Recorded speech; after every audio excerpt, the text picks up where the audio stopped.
DPRD Buru setujui 3 ranperda ditetapkan menjadi peraturan daerah.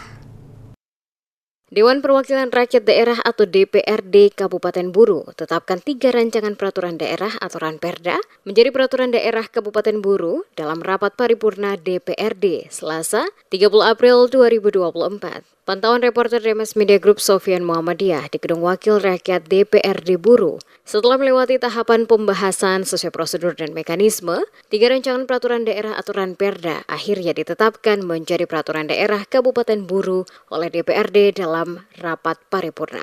Adapun hadir dalam rapat paripurna sebanyak 17 orang di antara 25 anggota DPRD yang dipimpin langsung Wakil Ketua DPRD Buru, Jalil Mukadar, dan dihadiri langsung penjabat Bupati Buru, Jalaluddin Salampesi, beserta pimpinan OPD. 3 ranperda yang disetujui diantaranya pengelolaan keuangan daerah, izin usaha perkebunan, dan perubahan ketiga atas Peraturan Daerah Kabupaten Buru Nomor 17 Tahun 2016 tentang pembentukan dan susunan perangkat daerah.